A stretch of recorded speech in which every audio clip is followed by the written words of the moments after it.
Well, welcome to our class here. And this is Mike Hutchins again here at the University of Illinois. And we welcome you to our class. Good morning, good afternoon, or good evening, depending on where you're at. And I think we have a good program for you. And we have a new program that you might want to be interested in as well. So it has to do with community, a community that is being put together by the Santa Fe Institute. And I'm going to turn the program over to Jesse and you can make some comments on that. I've been participating in it for the last week or so, and it's a pretty cool deal. So, Jesse, why don't you just go through and tell them what this new program is? Yeah, the international community is the best way to connect all the students of Dr. Mike Hutchins because we have students in more than 70 countries. So people can ask questions, can post your reality like this post in Iran. These students post a question to Dr. Hutchins and all the community and some photos and videos that people can watch and see the reality and make your comments. Dr. Hutchins make comments in all the posts of the international community, but this international community it's only for the Dr. Hutchins students, so it's a private area.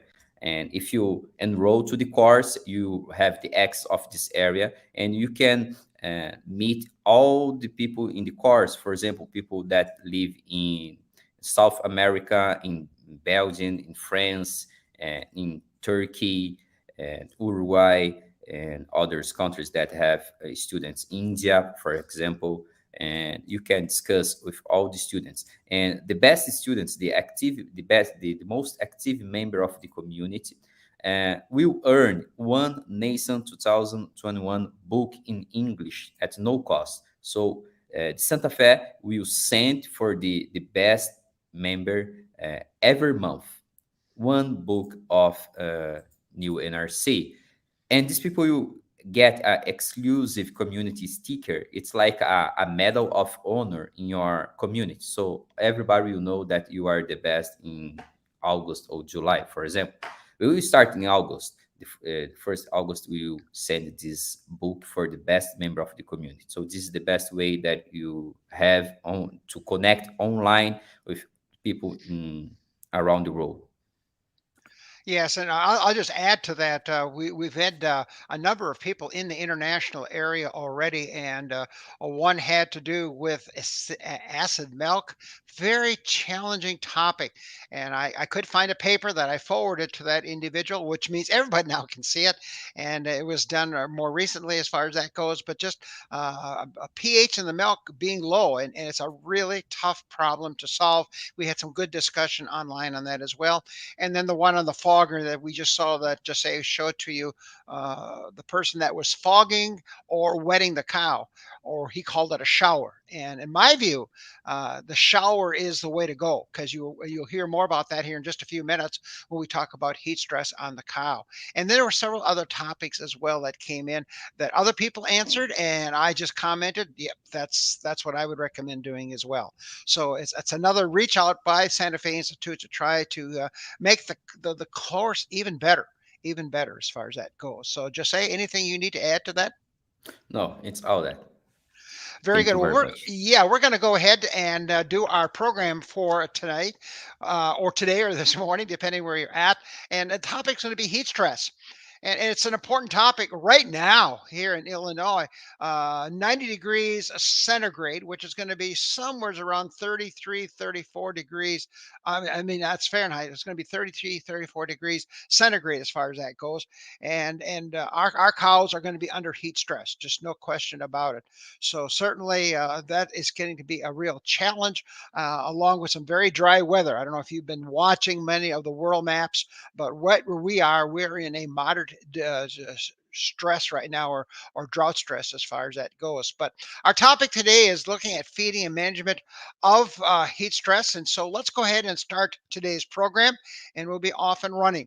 So we're going to talk about those factors that impact heat stress on dairy cattle in the environment. Number two, what are some of those factors that you and I can manage on those animals as well? And then some of the feeding changes and recommendations and additives and guidelines that we can do. And I got to remind myself to go a little slower, because I know some of the countries are translating this as we go. So I'll go a little bit slower, and hopefully we have adequate time, and we can then answer some questions at the end. So that is today's program. And so let's begin by asking the question, well, what are signs of heat stress? If you are a dairy farmer, a veterinarian, a consultant, what should I be looking for behind heat stress? And here are some of the things. It's not an all inclusive list, but certainly one thing is going to be a decrease in lying time. Cows want to stand. And why do they want to stand? Because they know that the heat will dissipate from the body of the cow and radiate out. And so she'll stand. That has some problems with lameness, you'll see a bit later here. Number two, this is something you can actually count. That is how many breaths does a cow take per minute. And if it's over 60, that is one definition of heat stress as well. If it's severe enough, you'll actually see these cows panting. They'll open their mouths, and in some cases, they'll be drooling. And that means a couple of things. They are losing saliva, which buffers the rumen. Number two, they are not ruminating properly as far as that goes as well. And number three, they're blowing off some of the carbon dioxide in the blood. So it's trying to change some of the blood parameters as well. Another thing you and I would do if we took temperatures, these cows will be up half degrees centigrade or more as far as that goes. And Iowa State has indicated that under heat stress, there is a greater risk of what we call leaky gut syndrome, which means that, the cells in the small intestine allow for bacteria or other things to penetrate. And of course, that really stimulates the immune system. More about that in just a minute. So, what are the outcomes? So, if these are the signs, what else might you see? Well, if you are measuring dry matter intake, you're going to see a dramatic drop there. More about that in just a minute. Show you some data on that. As dry matter drops, you and I both know what's going to happen to milk production. It's going to drop as well. In some cases, you'll see a change in the actual percent milk fat and milk protein on that, and we'll explain to you why that's occurring. The rumen itself will drop about 2/10 of a unit. So if the rumen was normally 6, which is a very common number, well, it'll drop down to 5.8, and that's without changes in the feeding program or when the cow eats or nutrients that are being delivered to the cow. We'll see an increase in lameness because cows tend to stand around at this point. There will be a decrease in fertility, fewer pregnancies, more embryonic losses because of the heat effect in the uterus can be a problem, and there is less blood flow going to the uterus, which is another a bit of a challenge. And you'll see smaller calves, and we'll see why that here in just a minute. So, how are we going to manage to lower heat stress? So, now this is something that you can do on the farm.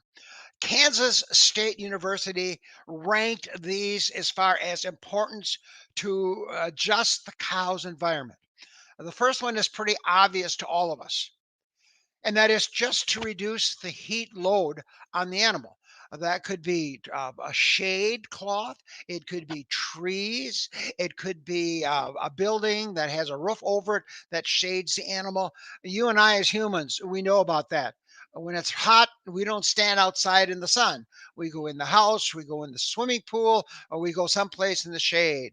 That's first priority, just taking the heat off the cow. She doesn't have to deal with it. Then number two, and this will surprise some of you, the Kansas State data is clear that applying water to the cow's body so that she can evaporate that off is the second step. Third is to add fans or natural air movement, depending on your location of the dairy farm itself, because that will evaporate the moisture off of that, much like if you come out of a swimming pool. And if it's not a very warm day, you will feel cold. It will chill you, and that's because you are evaporating the water away. The fourth one is, well, what kind of water do I put on the cow? And that came through the community here just last week. And that is when you create a mist or a fog, that cools the air. And if I wet the cow down and evaporate the water. That cools the cow. And in our environment here in Illinois or Florida or New York or Virginia, where it's modestly high humidity, that's what we're going to do. We're going to actually wet the cow down. Or as that farmer said, he showered his cows. Why did it come up in the community? Because the farmer was confused. He said, I turned off the water and the cows had less heat stress. And that is because the mist was trapping the heat next to the cow. So just be careful of that one. And if you went to, I had a chance 10 years ago to go to Saudi Arabia, and they were actually misting that. And they were cooling the air, taking the temperature down in those facilities so the cows didn't have as much heat stress in the facility themselves. So what are kind of savings? All this is going to cost money. It's going to take electricity to run fans. You're going to have to buy the fans. Water in some areas is a high cost. And Wisconsin did a budget at the University of Wisconsin Veterinary School, and that cost by Nigel Cook was $74 per cow only in lost milk. He didn't factor in or try to estimate fertility and lost pregnancies, which we know happens. He didn't factor in how much lameness we had. It's very difficult to capture here. Culling rate, health risks. One of the problems if you had a calf that had serious lung damage, when she becomes a cow, she cannot tolerate heat stress as quickly or completely as a cow that has, or a calf that was not challenged with lung or other disorders. And then basically the immune system. There's a cost to run the immune system in terms of glucose demand. Norman St. Pierre, some of you will recognize that name from the Ohio State. He said nationally, where we have cows under abated heat reduction, that loss is about $100, very close to the Wisconsin loss. And those of you online, if you know where Wisconsin is, it's a lot farther north than is Florida or Texas. So certainly the location in the United States, you can see where that cost can almost be double that, for example, in the state of Florida. Here's a picture that Dr. Jeff Dahl sent to us in a webinar, and it shows an excellent facility. First of all, if you look to the right, you're going to see a roof. So I take the heat off the cows. There's some argument if you have to insulate that roof or not. In most cases, it is not insulated at this point. I've also seen some farmers that have actually put water on the roof to try to cool the roof off so there's less heat coming radiating off the roof itself. Number two, you can see the sand bedding. Sand bedding is kind of the gold standard because excellent cow comfort, especially if you've got, 6 or 8 inches of sand in there. Number two, the sand itself will take heat away from the cow. So it radiates the heat away from the cow. And thirdly, the sand does not support any bacterial growth. And of course, mastitis, as you'll see a bit later, is one of the challenges under heat stress because mastitis challenges the immune system, and that immune system already is being overworked right now on the farm. You'll see the fans located there. The soaker hose, soakers, you cannot see them. They're over on the feed line over there. But the final take home point is these are all turned on automatically based on the temperature and the humidity in the facility. And that's really important because in most cases, farmers do not sense heat stress as a problem for cows until it gets to be 80 degrees. And that's wrong because remember, inside this cow, I've got this rumen. I call it a furnace. And what does furnaces do? It generates heat. So that's an excellent facility in terms of giving the cow a chance to reduce heat stress by structurally building the facility. So what does a cow do now? She says, I've got heat stress. So first of all, the body temperature goes up. And already we pointed out that's going to affect reproduction and dry matter intake. Number two, she starts to increase blood circulation to the exterior of her body because her body knows that that's a better way to dissipate heat. Is to get more blood there. So where does the blood leave from? Less to the rumen and less to the uterus. And that's why you're going to have smaller calves and less nutrients being available to the cow. She'll do some panting. It's severe enough. And shifting of blood gases. And we already talked about standing. In some cases, grouping of cows. And some farmers are very confused in the summer. They'll say, why do the cows always stand in all together? And that basically is a characteristic of either flies or lighting or air movement in the barn. Now, this is an important PowerPoint, and so we'll go a little bit slower over this. One of our people who responded to me from India said, make sure, Mike, you talk about some of the hotter climates. And so you can see this one is at 30 degrees Celsius. That's about 92, 94 degrees for Fahrenheit equivalent. And that's where the tables stop, but it comes out of the older NRCs. But understand what's happening here. So if you look across the top line, that's thermal neutral, which means the cow doesn't have to spend energy or nutrients, in this case, to dissipate heat.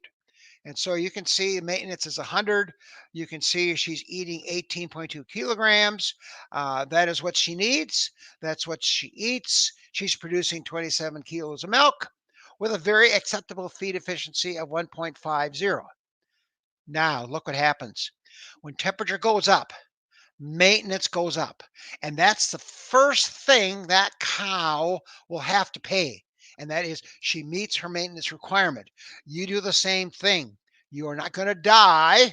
You're going to maintain your body and your thermal neutrality in your body just like the cow. Now remember that it goes up 5 degrees Celsius.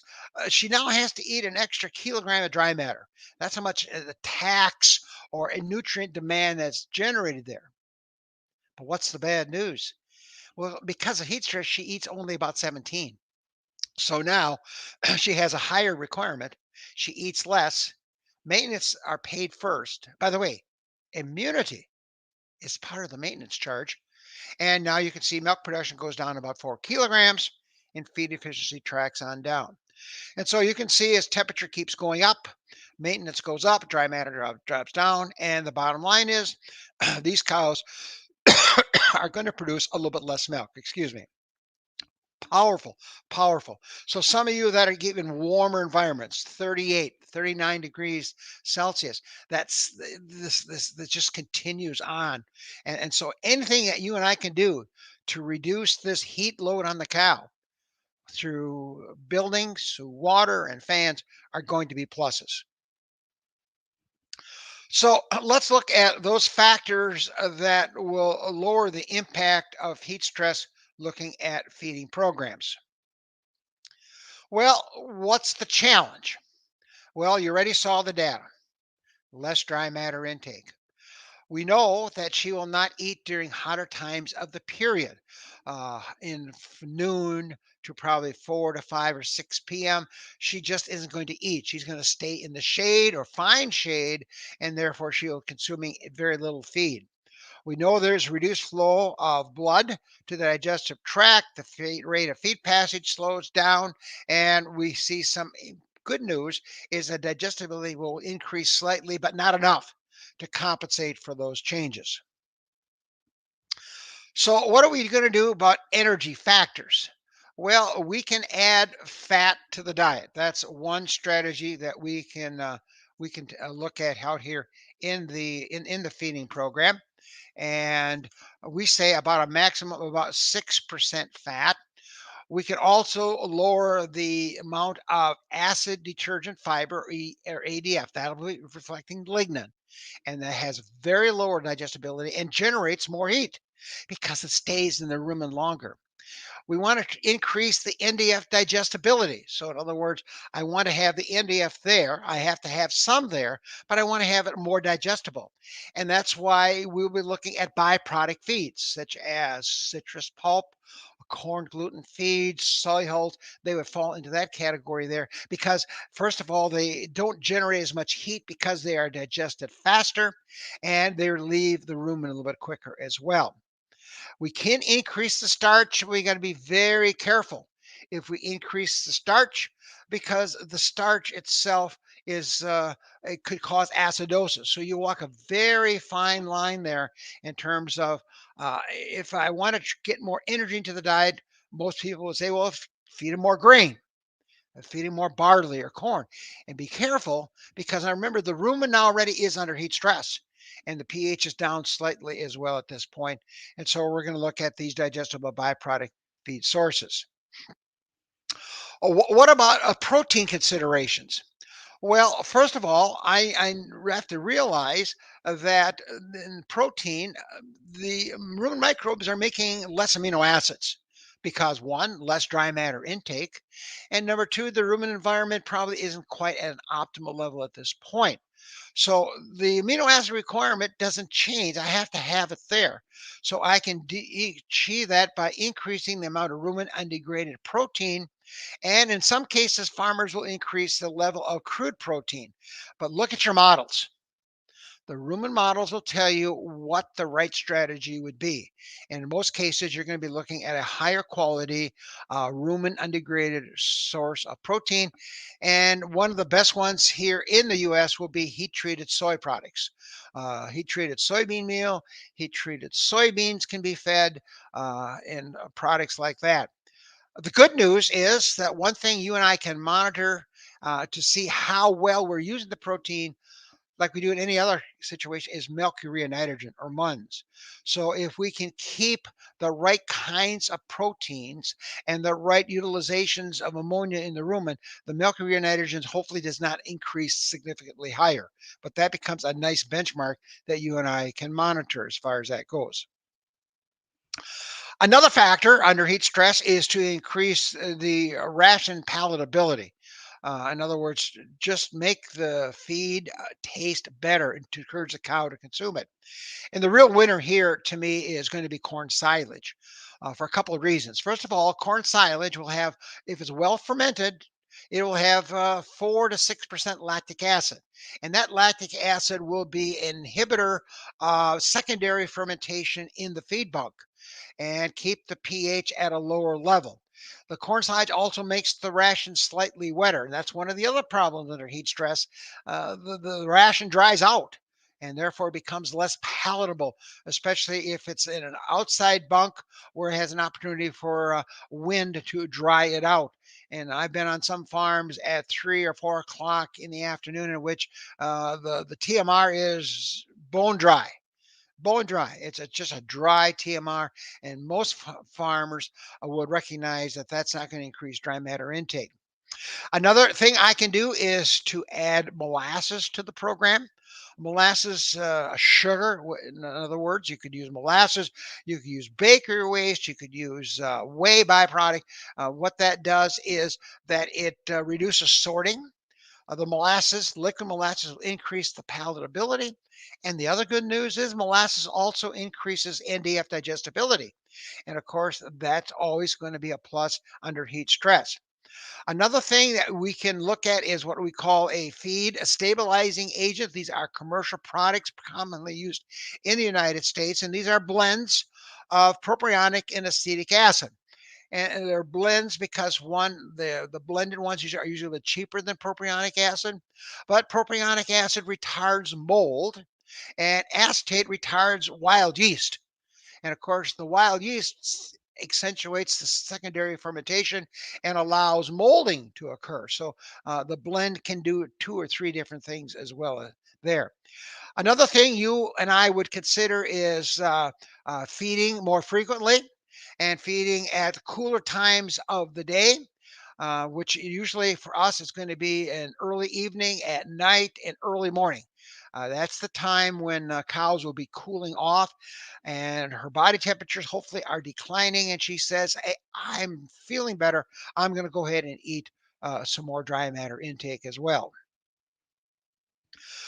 Not only some of the bulk things, we can also look at some of the nutrients. We can take, and we already said you could increase the crude protein, but I would also look at increasing the rumen undegraded protein levels in the diet. So if I'm normally at 32 or 33% RUP, I may take it up to 35 or 36. Yes, it's going to cost me money. But remember, I'm trying to protect the amino acid requirement of that dairy cow. So you can either do one of two things, feed more crude protein, but I think your models will tell you not only do you may increase protein because of lower dry matter intake, but you're going to change the sources of amino acids as well. I'm going to drop the ADF down perhaps from 20 to 19. That is going to reduce lignin levels. Conversely, I may be dropping NDFs down here, or if I'm going to drop forage NDF from 28 to 26, I'm going to bring some of the byproduct NDF into the feeding program because that's going to deliver some different fermentation products that are very important for milk synthesis on the dairy farm. On fat wise, the only challenge is, at least in the US, fat is not cheap. Very expensive to add fat to the diet. But if I could increase fat, we know fat is 2.25 times more energy dense higher, which means that for every gram of fat, I get about 2.25 times more mcals than I do if it happens to be sugars or starches or carbohydrates. And so I'm saying I'd bring that up to about 4 to 5% of that fat coming from unprotected sources, usually that are oil seeds, from my corn silage, from my corn grain, wet brewer's grains, things like that. And then if I want to go a little higher than that, which will cost me money, I will go to protected fat sources here. And there's some brand new research coming out that says some of the PUFAs that are rumen protected, so they don't change in the rumen, can increase the immunity and increase and help cows under heat stress with fertility. Other changes we can make is increasing the non-fiber carbohydrates. That'd be your sugars, starches, and soluble fibers, and your acids that you'll find in silages. You would probably, if you could, ring that up and be very careful. Because when I start bringing NFC, which of course is not in the new NASEM now, but if you start increasing starch, be careful you don't lead into rumen acidosis on those dairy farms. The forage NDF, I would probably reduce down, but then fill it in with byproduct NDF, as we talked about a bit earlier. And of course, there's a beautiful table in the new NASEM book that shows that if you're going to reduce down the forage NDF, say down to 19 to 18, you've got to reduce the amount of starch and increase the amount of NDF coming from byproduct feeds. So, you nutritionists and veterinarians and dairy farmers, you've got to get those things balanced out so that they get the optimal balance there. We're going to increase potassium and sodium because they are lost during heat stress. These electrolytes are lost through evaporation, and so I got to make sure I keep electrolyte balance there.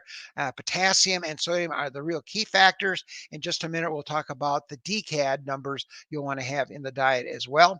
And then magnesium is going to go up because if potassium goes up, magnesium has to go up because potassium reduces magnesium absorption if these ratios get out of line. And we'll give you those numbers here in just a minute. And here's the minute. So you already saw the first two numbers here. Look at the three important numbers. The potassium to sodium ratio should be approximately 3 to 1. And there's some neat work out of Florida that says when that ratio gets spread too far apart, that changes dry matter intake and, of course, the amount of electrolytes that's going to be available to these animals. The potassium magnesium ratio should be around 4.5 or 5 to 1, as we already talked about. So make sure that the higher potassium doesn't cause me a problem with the magnesium availability for the cow. There sits your DCAD. DCAD, most of you understand, is dietary cation anion difference. And this reflects by adding, and this is for lactating cows, just the opposite for dry cows. But today we're talking heat stress and lactating cows. I want that DCAD up to over 350 milliequivalents per kilogram of dry matter. In fact, that research was done very well by Dr. Rich Erdman at Maryland, University of Maryland, showing that 350 is kind of a sweet spot and even a little bit higher levels. But remember, these are going to be expensive because you're going to be adding these additives as a source of these minerals in just a minute. And here we are. So there are your two DCAD products, sodium bicarbonate and potassium carbonate. And those are carbonates because when it gets in the rumen, these are then metabolized as buffers. That's another plus. And it releases these two cations, sodium and potassium, and that raises the number up to over 300. Some elegant work out of South Carolina looked at potassium carbonate versus potassium chloride. And remember, when you feed potassium chloride, you don't change the DCAD because for every gram of potassium coming in, I've got some chloride that comes in and cancels it out as far as the DCAD value as well. So those are going to be commercially available in the United States. Several companies sell these already pre-made to get the optimal balance you're shooting for and getting the right ratios. Yeast products can stabilize the rumen environment. Such things as maintaining the pH, stimulating fiber digesting bacteria, which is always a plus. And these yeast products can also utilize or challenge to utilize any lactate that may be formed in the rumen, better utilization because lactic acid produced in the rumen by the bacteria can really change pH pretty dramatically. So pretty neat work that comes out of the University of Arizona. Looked at niacin. This is rumen protected, and what that niacin does is that it increases the blood flow externally to the cow. And they have some very good data showing that you can reduce body temperature and amount of respiratory panting going on with higher levels of rumen protected niacin. But that is not cheap. So just be well aware there's a cost to that one as well. And I am now recommending a rumen protected choline to my cows as an additive, although you might call that a pseudo B vitamin, but that tries to maintain good liver health, and exports any lipids that may be coming under heat stress from mobilized nephas and body fat on the cow. We already covered most of this already, so I will not say it again. For sake of time, our time is rapidly going along here, but certainly cleaning out the feed bunk at least once a day. That's the way back. Those are going to be feeds that went through secondary fermentation. And the last thing I need not to do is drop new feed on the old feed that's already heating up. And I call that the clean plate approach. All of us used to like to have a clean plate to eat our meals on. Same thing for the cow. She likes to clean feed bunk as well. In fact, when I was in Saudi Arabia, they would clean out the bunks 3 times a day. Every time these cows were milked 3 times a day, someone would come in and read the bunk, relay that back to the feeder who was going to drop the feed once they pushed the way back out, and they would increase it 1 or 2% if the feed was gone. Or if there was residue feed more than what they wanted, they would tell it dial it back by 1 or 2% when he drops the feed. And we covered all these other things earlier in our discussion.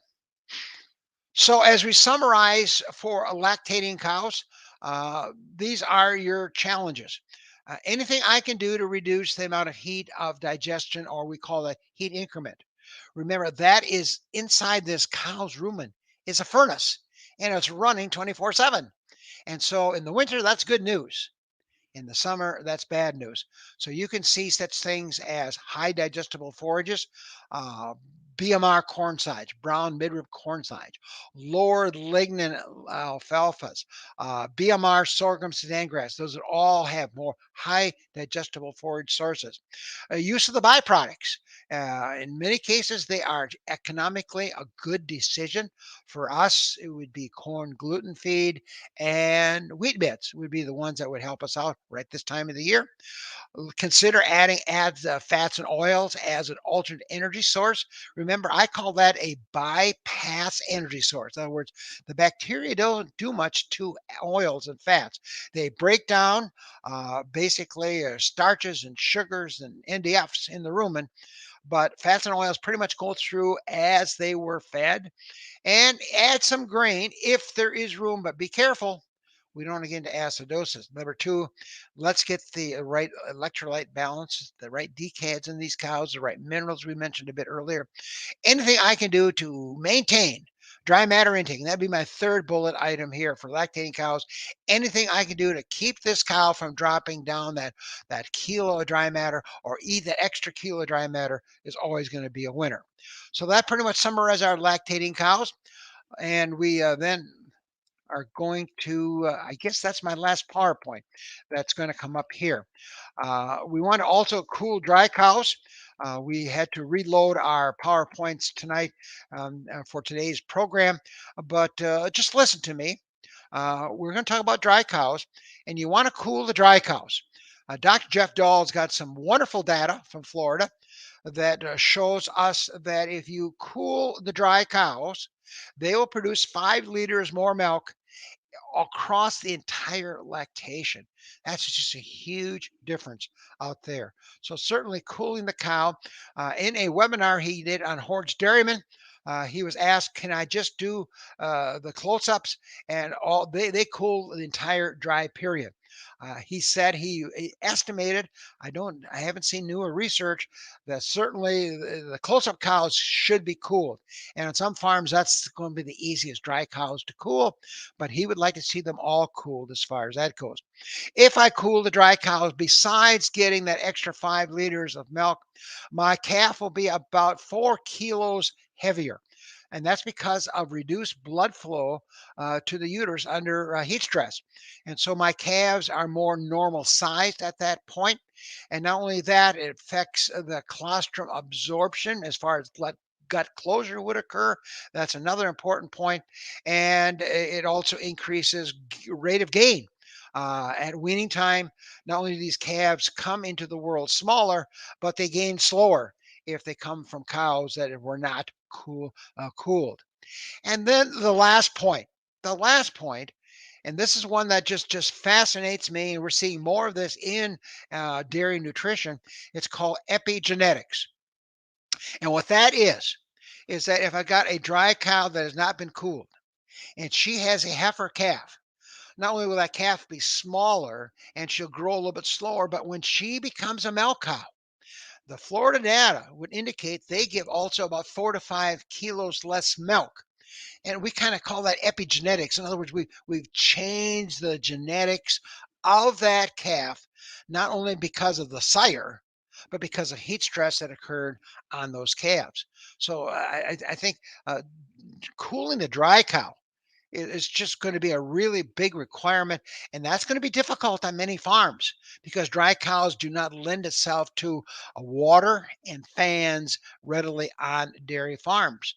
But the good dairy farms are saying we cannot give up that advantage we have with the dry cows. And now there's some newer research going on as well with calves themselves. In other words, shading hutches, putting a shade cloth over the hutches or putting them underneath trees, opening up these hutches so that air moves through the hutches rather than stay very hot. In many cases, it's changed the orientation so that instead of facing south, where it's going to catch most of the sun rays, the hutches will open up to the north. So there are things on the calf side that are being researched right now at several universities here in Canada and the US as well.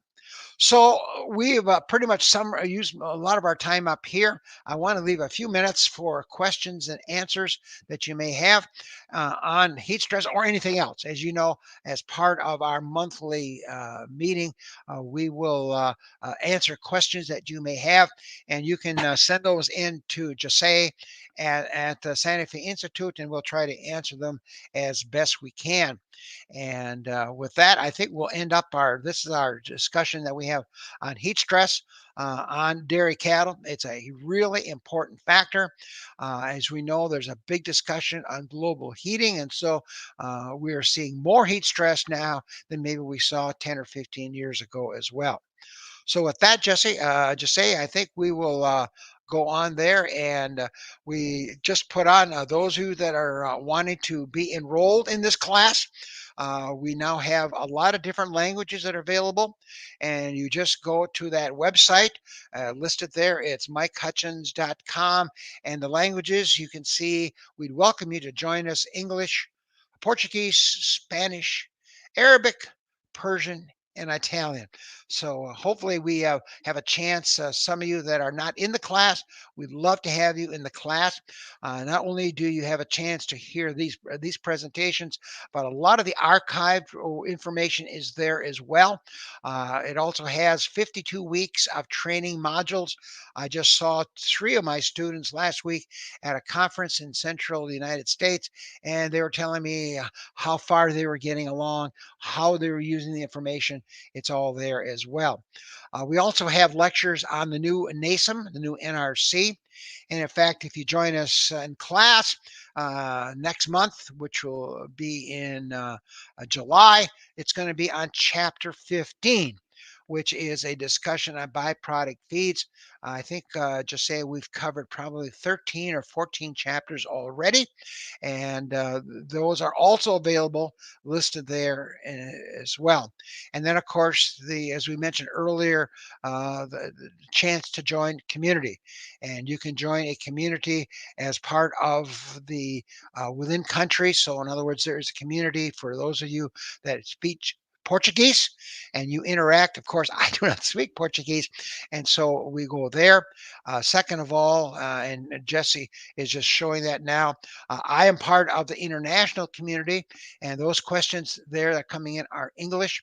And just about every other day, there's one or two questions coming in, and I try to add answers if there's a need. In some cases, other people have answered those questions 100% correctly, and so my answer is, or my comment is, George's answer is right on. I would add X, Y, or Z, or whatever the case is going to be. So basically, you can be part of the international community since you are listening to me today in English. Although I know some of you are being translated in your countries over there, or translated at they're capturing the information and then translating it a bit later. So with that, I think I know, just say if we have any questions at this point, we'll see if they come up. We are Muhammad said, what about using a chromium for heat stress? Yeah, that's a great question. We had a little technical problem here today, and so the chromium stuff got deleted, and so we didn't get that captured. The answer is yes. In fact, I would recommend chromium, Mohammed. Thanks for asking that question. I neglected to mention that. There's been 9 different studies conducted by using chromium. That, by the way, the chromium in the United States is an organic chromium source here, and we typically add about 8 or 10 milligrams per day. That level is controlled by our government, by FDA, at zero point 0.5 parts per million. That was on one of the earlier PowerPoints, if you go back and take a look at that as well.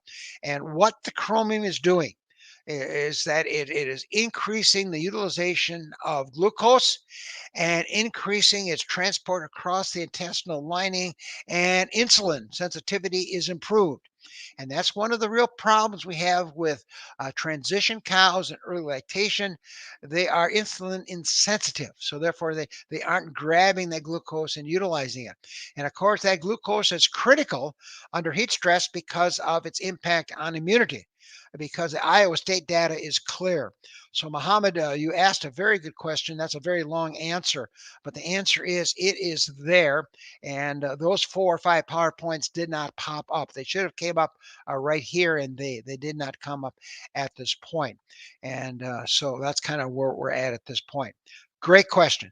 And that cost, by the way, if some of you are interested in the US, can vary somewhere around 4 to 6 to 8 cents per cow per day. And so certainly I'd be feeding it in the transition period and also under heat stress. I think the data is quite strong. There's 9 different studies that have been done, and the rate of return is about 3 to 1.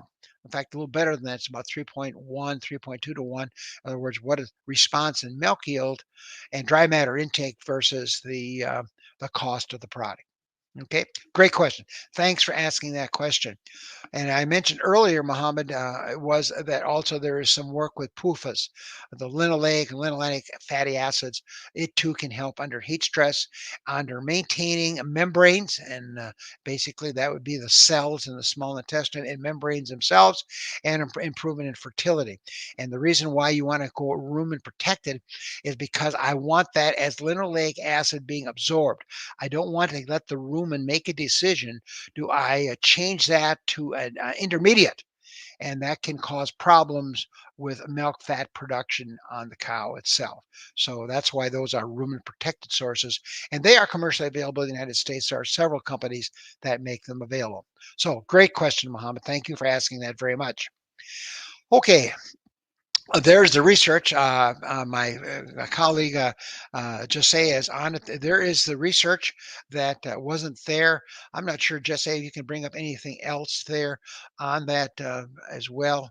Can you go back one more? If you get one more, there we go. That's pretty cool. And in fact, if we didn't have to switch it around, this one is actually animated. And what it does, it's simply the chromium literally links over to that blue structure, and that is the transfer mechanism. So that turns on that mechanism there, and that allows the glucose, which are those red dots, to move through the intestinal lining and get it into the cells of these animals as well, and out of the bloodstream and out of the digestive tract, especially in the bloodstream, and get it into the cell. And that's you can see in that red design there, that is the glucose transporter. So that's how that insulin gets across there, and the chromium is turns that on. So it's really great, and I think I can control that. No, Jesse, can you go to the next PowerPoint? This is how it works, Mohammed. And thank you we had the PowerPoints here, but they just wouldn't come up.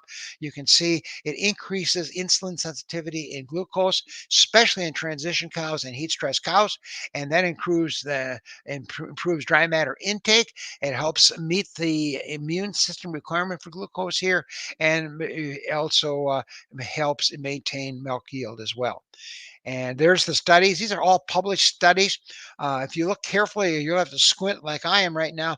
You'll see the studies had variable amounts of it. We would recommend in that 8 to 10 milligram level there.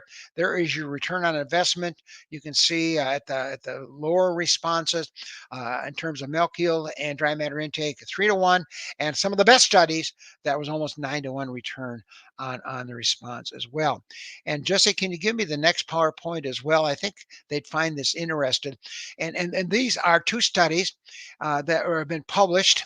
The one on the left, it comes from Iowa State University. And these are not heat stress studies, by the way. These are just looking at what does chromium do. And the one on the left, they used LPS. That's a stressor, and that will cause the cow to respond. And you can see in the cows that were challenged, a 16% increase in white blood cell function. And that's really important because that says that's the killing cells. Those are ones that are going to take care of any bacterial challenges in the mammary gland, in the uterus, in the bloodstream. That's where it's really going to jump in as well. And then on the right is the work that comes out of Cornell University. And they also saw about 8.3% increase in white blood cells here. And that was especially 7 days after calving. You can read that as I can. And they saw that with a 50% reduction in subclinical endometritis, which basically is infection in the uterus. So chromium also, you can see, affects the immune system. And of course, that immune system is driven off of glucose. And glucose becomes a limiting nutrient because we use it to make milk sugar. We use it to run the immune system. We use it in the ovary as far as that goes. We use it in the brain as well. And so that becomes important as well. So, Jesse, thanks very much for showing that as well. Appreciate that very much. Okay, any other questions you Okay, well, Jesse's gonna do this for me. Let's go ahead and just show those slides quickly. Let's go to the next one if we can, Jesse. This one shows you where we're cooling the cow. We already talked about how much cows respond in milk. It also has an effect on daughters. And the next PowerPoint will show that data to you. You can see there's that 5 kilogram more milk. This data comes from the University of Florida, published in the Journal of Dairy Science. You can just see 5 kilos more milk across the board for the entire lactation because you cool these dry cows for 60 days. A tremendous return on that investment. The next PowerPoint will show all the research that you want to take a look at. Again, this slide put together by Dr. Jeff Dahl. We want to give him total credit. In fact, these PowerPoints you're going to see now are from the University of Florida, and you can see that in all the studies, and that's a pretty amazing.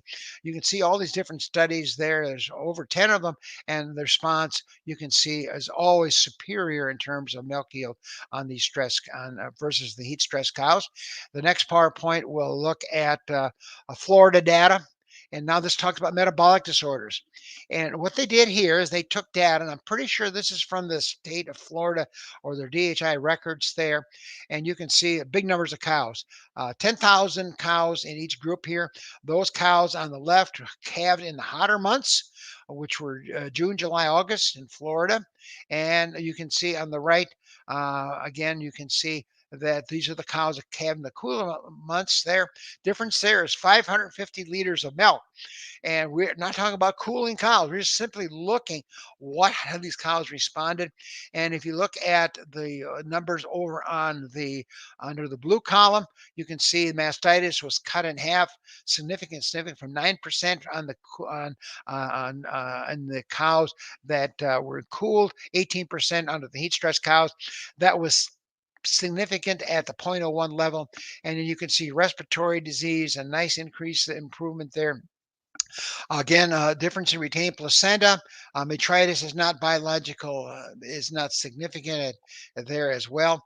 And the one I cannot explain to you is the one I see right away, and that is digestive disorders were a little bit higher in the cool season cows that were dry than the warm season cows. And I can't explain that, but it is what it is. Okay, don't know if we have any other questions. Jesse's going to show us the last few that got deleted or didn't load up for us here. The question is, why do these dry cows give more milk? And Dr. Dahl said there's two reasons. One, either the cells are metabolically more active or we just have more cells. And the next PowerPoint answers that question. It simply says there are more mammary cells in those cows that are cooled. And they looked at both epithelium cells and stroma cells. And you look at the total there, you just have more secretory cells. And this is 20 days before calving when they did the labeled studies here. And that's why we get more milk. They're just more secretory cells there as well. Do you have, Jesse, the next PowerPoint? We'll just show them quickly here. I talked to them briefly about that. It's probably easier to see than listening to me. And we have time yet on our timing here today. You can see there that difference in body weight of cooled calves versus heat stress calves. You can see that that is nearly 6 kilograms. That's huge. And why is that happening? It's always important. We look at research. Why is it happening? And it's happening because of the blood flow to the uterus is reduced.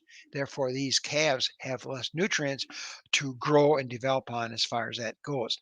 The next PowerPoint will look at the ability of closure. You can see heat stress cows will have closure that occurs that affects the colostrum absorption of IgGs that has health for the calf written all over it. The next PowerPoint will look at what happens. Not only do these calves enter the world smaller, but at weaning weights, they don't catch up. They don't compensate. You can see a significant bigger calf on cooled animals here, and body weight change also favors these. So not only was the calves born lighter, but they don't grow quite as fast as well. And I think there's one more PowerPoint there, Jesse, and that is your epigenetics.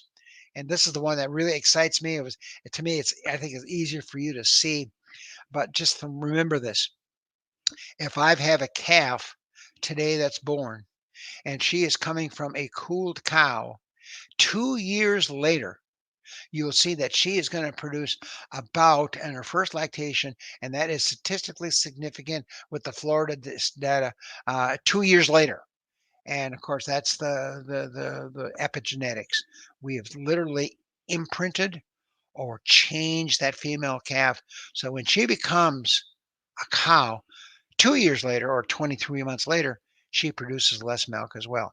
So my thanks to Jesse for showing that data. I think it kind of completes the whole story. It's a little chopped up, but we are there. And the take-home messages that didn't pop up, I think they're good to look on. And hopefully you can write these down or certainly make sense to you. Reduce the heat load. That is your shade, water, and fans or air.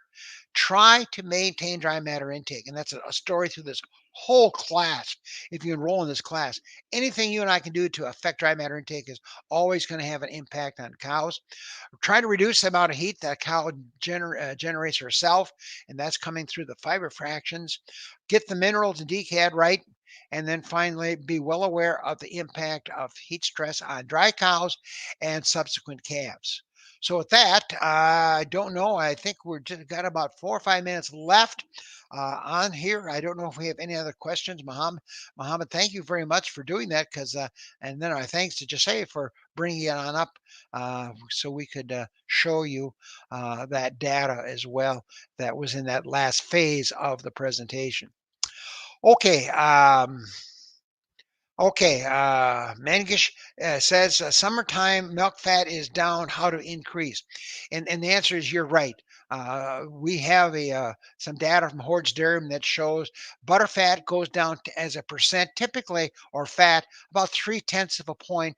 Milk protein goes down a tenth of a point, sometimes 2/10 of a point. So the answer is I've got to get more precursor to the mammary gland. And the answer is, well, for protein, it's amino acids.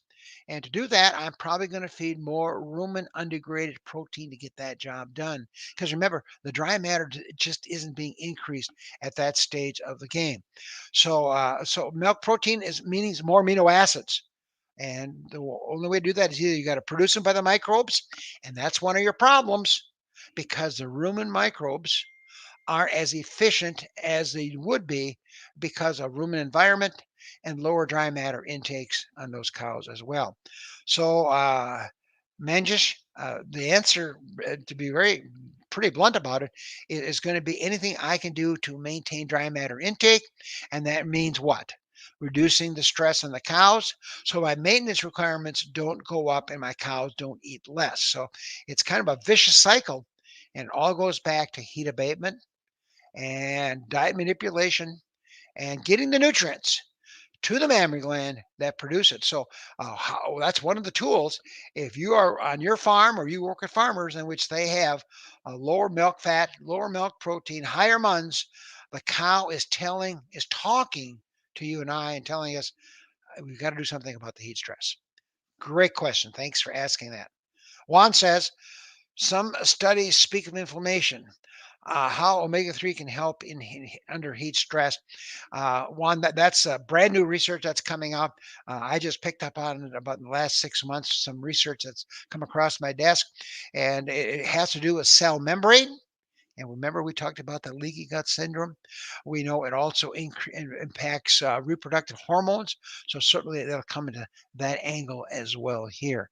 So certainly it has effect on both the reproductive hormones and the cell itself, cell integrity as far as that goes. So that's how the omega threes and omega six plays into it. So great, you're right on top of the thing. It also, as he points out, it doesn't impact in inflammation, and maybe the inflammation could be tied to the cell integrity as far as that goes. But it does reduce inflammation. So Juan, you're right on that one as well. Thank you very much. Great question. A plus. Well, I think Jesse. Oh, we have one more question. Um, how to deal with a large project to prevent heat stress in hot summers. The temperature in the area is sometimes hotter than 45 degrees centigrade. That That's a great challenge. Great challenge as far as that goes. Um, all I know is that when it gets that hot, you just everything just ratchets up. Those numbers just get a bit more of a challenge in terms of the dry matter reduction and uh, and that. So uh, all you can do is take the tools we have and try to optimize them as best we can. So I know I got a note from somebody in India who said, "Be well aware our temperatures get hotter than yours, and yet our research that we have, you may have to go back to those countries. Maybe they have research they've done under heat stress, but that's a very serious challenge." And so I don't have any magic answers other than try to enhance the things that we talked about here under reducing heat stress abatement on these animals physically and managing the feed bunk and maybe managing the diets in the program and then really reduce the inflammation charges. And so that may include such things as the omega-3s and the chromiums and the room protected choline. All those have dollar signs associated with them, but certainly we know that the losses under heat stress are staggering, staggering. Thank you. A good comment. Not much of a question. There's no good answer for that. Thank you very, very much. Well, I think we're out of time, and we want to thank you all that sat in for the presentation. Hopefully, there's a couple little nuggets that you picked up here that you can go back with to your farm or with your clients or with your company and say, I think here are some things we should consider when we're under this heat stress challenges, especially those of us in the equator turn at this point right now. It's a really big challenge, and certainly, I'm sure here in the United States, big, big, big challenge as well. So, with that, hopefully, we'll see you back here in July. We're going to talk about byproduct feeds and what's in the new NASEM book and guidelines on how to position these, how to utilize them, and some of the strategies on farm as well. So, with that, I'm going to sign off. Just say we want to thank you very much for your kind support and getting us the missing PowerPoints, as we would say, that were hidden there. And we go from there. So, thanks. Have